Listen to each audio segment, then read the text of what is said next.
राम और रामायण अनादिकाल से लोगों की आस्था के केंद्र रहे हैं। रामायण में कहा गया है कि भगवान राम ने अधर्मी रावण को मारकर धर्म की स्थापना की थी।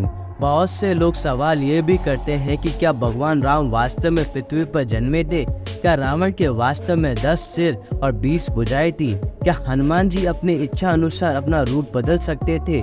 आज जो लोग सिर्फ राम के अस्तित्व पर सवाल उठाते हैं, उनको भी यह वीडियो देखना चाहिए। हम आज आपको भगवान राम और रामायण से जुड़े 20 प्रमाण देने वाले हैं। लेकिन उससे पहले अगर आप इस चैनल पर नए हैं तो वीडियो को लाइक और चैनल को सब्सक्राइब करना ना भूलें। तो चलिए दोस्तों, वीडियो शुरू करते हैं।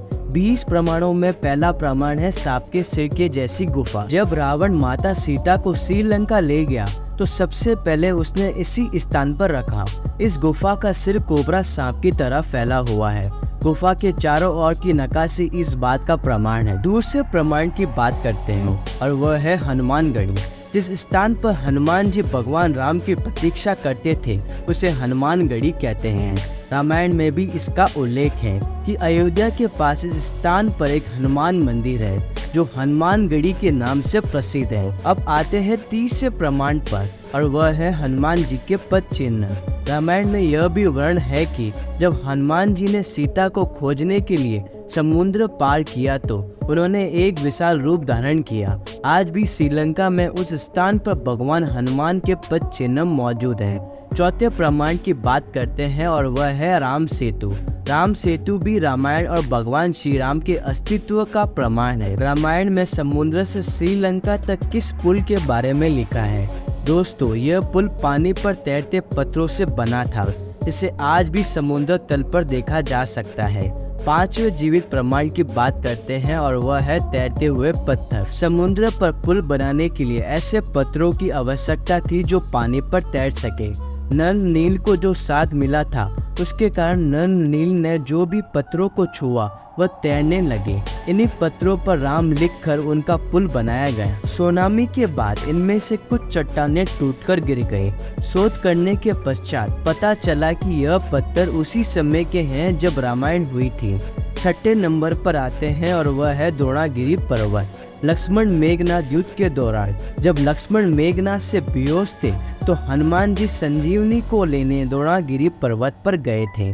संजीवनी के पहचान न होने के कारण उन्होंने पूरे पहाड़ को उठा लिया था और यह पहाड़ आज भी मौजूद है। सातवें ब्रह्मांड की बात करते हैं और वह है श्रीलंका में पाई जाने वाली हिमालय जड़ी बूटी। श्रीलंका में उस स्थान पर दुर्लभ हिमालय जड़ी बूटी के अर्क पाए गए हैं जहाँ पर लक्ष्मण बेहोश हो गए थे, जहाँ उन्हें संजीवनी दी गई थी। श्रीलंका में हिमालय की जड़ी बूटियां का पाया जाना भगवान राम के अस्तित्व का प्रमाण है।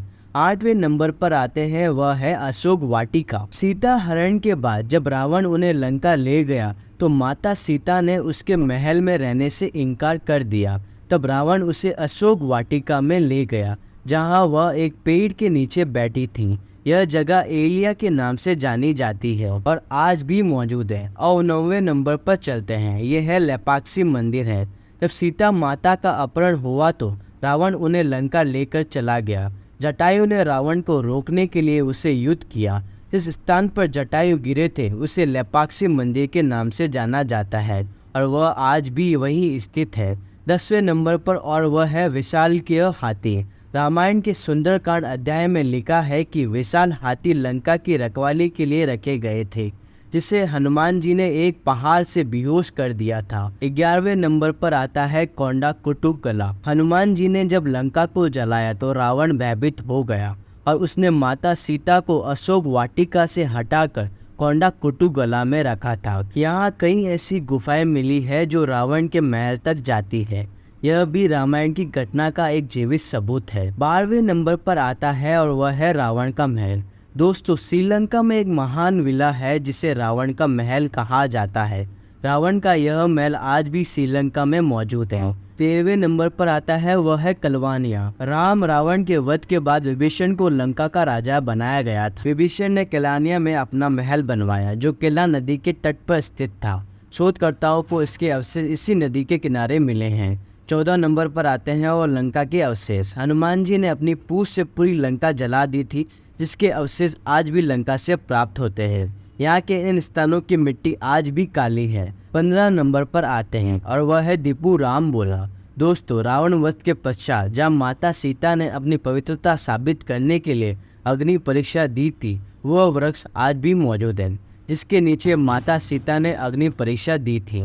इस स्थान को देव राम बोला कहा जाता है। 16 नंबर पर आते हैं और वह है रामलिंग। रावण की हत्या के बाद भगवान राम ब्राह्मण हत्या के दोषी थे। उन्होंने ब्राह्मण हत्या को दूर करने के लिए भगवान शिव की पूजा की। भगवान शिव ने उनसे 4 शिवलिंग की मांग की। सीता जी द्वारा एक शिवलिंग बनाया गया जो रेत से बना था। हनुमान जी कैलाश से 2 शिवलिंग लाए थे। भगवान राम ने अपने हाथों से एक शिवलिंग बनाया जो आज भी इस मंदिर में मौजूद है। अब आते हैं 17 नंबर पर और वह है जानकी मंदिर। नेपाल के जनकपुर शहर में एक जानकी मंदिर है। रामायण में सीता के पिता का नाम जनक था। उनके नाम पर इस शहर का नाम जनकपुर भी पड़ा।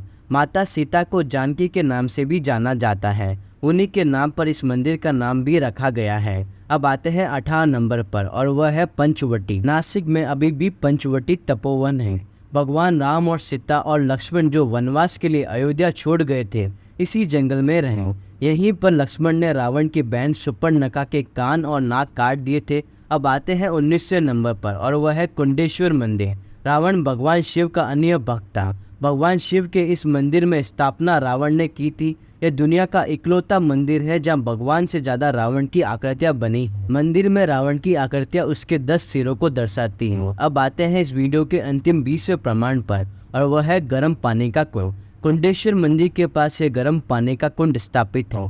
इसका पानी गर्म है और यह रावण द्वारा ही निर्मित किया गया था और ये आज भी मौजूद है। दोस्तों, आज हमने बात करी है 20 प्रमाणों की जो कि भगवान राम और रामायण के अस्तित्व से संबंधित है। तो दोस्तों, अगर आपको ये वीडियो पसंद आए तो वीडियो को लाइक और चैनल को सब्सक्राइब करना ना भूलें और कमेंट बॉक्स में जय हिंद, जय भारत और वंदे मातरम लिखना ना भूलें।